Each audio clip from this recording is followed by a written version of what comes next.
Now we're going to create the effect for our flamethrower attack for our enemy here. Now I want to go ahead and create a new particle system, and this is going to be childed to the head so that when the head turns, the particle system will turn with it. So I got my enemy here opened up. I got the armature opened up, the root, and I can see the head bone. So I'm going to right click on the head bone, and I'm going to create a particle system that's going to be a child of it, as you can see. Now, I want to change its position a little bit, so I'm going to just move it forward a bit. I'm going to try to get it just in front of the mouth, so something close to that, maybe a little higher. Like that's fine. And I also want to rotate it so it's shooting out these particles forward. So I'm going to get up the rotate tool. I'm going to click on this red ring here, and I'm going to hold in control so I can rotate it by increments. So that way I can get it rotated at the angle I want exactly, just like that. Cool. So now there's still a lot more we have to do on this, obviously. We have these sort of white dots coming out. That's not quite what we want.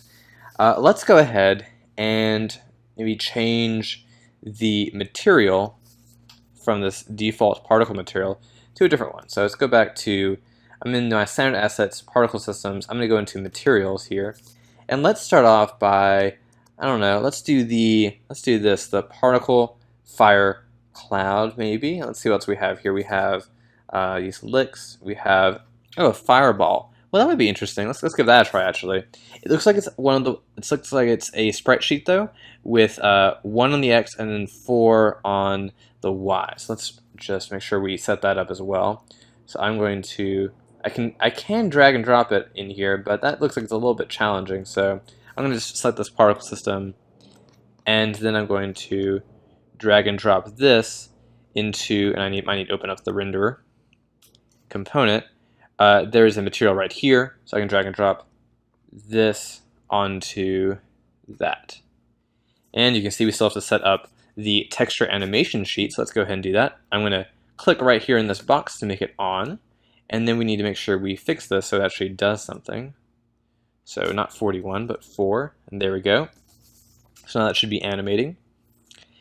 And cool, so we have that set up. Now, there's still a lot of things we have to adjust here. First thing we're going to do is we're going to go ahead and adjust the shape. I want to adjust the shape a little bit because I want it to be a more concentrated beam, not this large weird effect. And I can adjust the settings in here, or I can also click on these little dots and adjust them more visually in here. So I'm going to do it like this.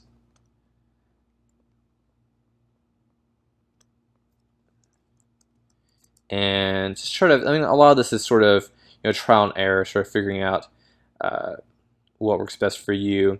And I think that's about the emission sort of shape I want to do. Let's go ahead and adjust some other things now.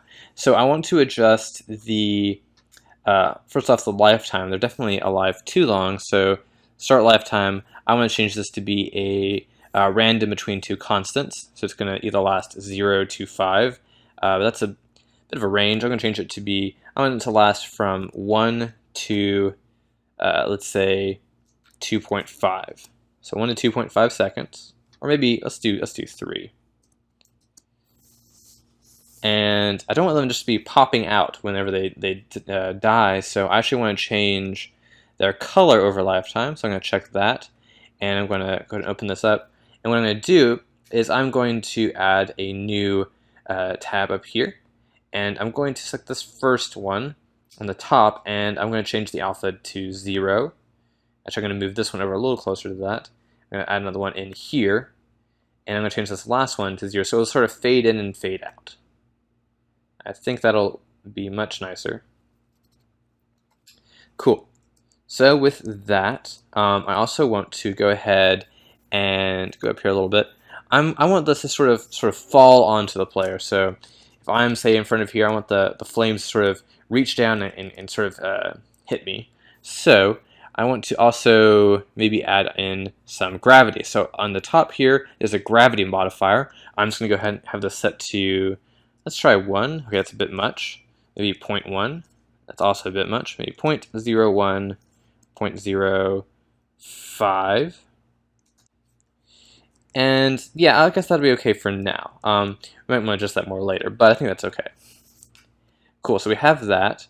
We also want to make sure that for testing to see if these particles are hitting our player, we need to enable collision. So I'm going to enable collision, and I'm also going to change this first setting from planes to world, and that will allow it to collide with objects that are not planes in the world, which our character is not a plane, so we'll need to make it like that.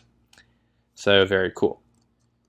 And I think that should be a good start for that one. Let's see what else there is here.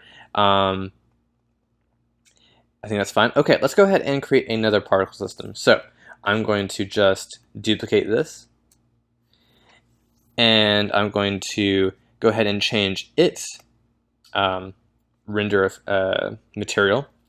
And I'm going to change it to be, let's do the flame licks. So it's this one here, I think. I'm going to drag and drop it on there. Yep, flame licks. And we need to see what this texture looks like. So it looks like it is, it's 1 on the X, and then 1, 2, 3, 4, 5, 6, 7, 8 on the Y. So let's go ahead and fix that here. So we need to go ahead, go down to this thing here and change this to be, it is actually 8.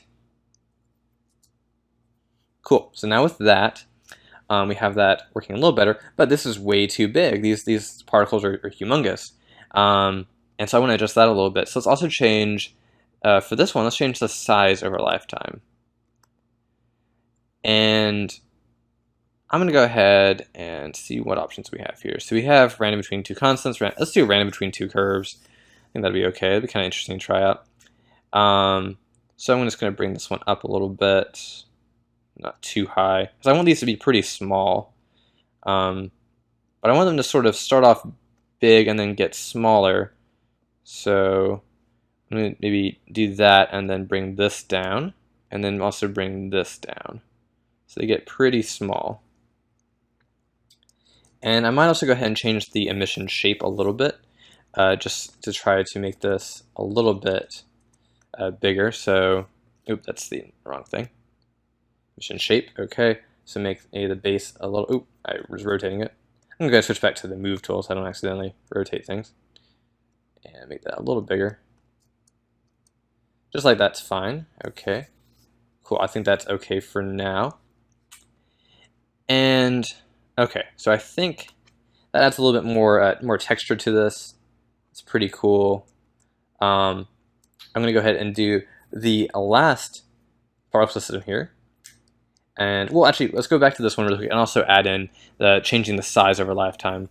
So that'd be right here, size over lifetime. And we'll just do 1 curve for this. So I'm just going to go ahead and make them all sort of change size the same sort of way. So maybe not quite that extreme, but about like that. I'm also going to go ahead and increase the emission amount for this. I want it to be a little bit more than 10, so I make it like, I don't know, 40. Let's see how that looks. Looks like a pretty roaring flame there, so I think that'll be pretty good. Cool. Let's go ahead, and I'm actually going to duplicate this one again. And let's change what it's using to render the material to be something else. So go back into particle systems, go into materials, and for this one I want to use the this one here. It's the particle flames, and looks like it is 1, 2, 3, 4 on the Y and 8 on the X. And actually, I think I can just select it or assign it by clicking here and then choosing it. And I think it's this one, flames. Yep, that's it. And close that up. Let's go into the texture animation sheet. 8 by 4, and it looks like it's going. It's like it is doing a thing, you know, showing the particles, but they're going the wrong direction, I think. And if we go ahead and just stop these other ones, we can. This might be better for isolating what we're seeing here. It does look like, yeah, the flames are going up, and we want them to sort of be rotated forward. So in order to do that, what we can do is we can change the rotation over lifetime. We can change the start rotation, which is just up here. So start rotation. So let's go ahead and just do this. Let's change this one. Maybe if we change it to be 40, let's see what that looks like. Okay, that looks like it's the wrong direction. Let's try -40. and a little bit more, maybe a negative 90. What does that look like? That's close. It's closer. Maybe negative 100. So this is a bit of trial and error. And that looks much better. I don't, however, want these to last as long or to go as far or to even really drop down that much. This is sort of more just the main flame, so something like that. And I also want them to sort of disappear sooner, so start lifetime, maybe let's make this go up to 2. And let's see what else there is here. I want there to be probably a little bit less of them, not too much less, but maybe 30.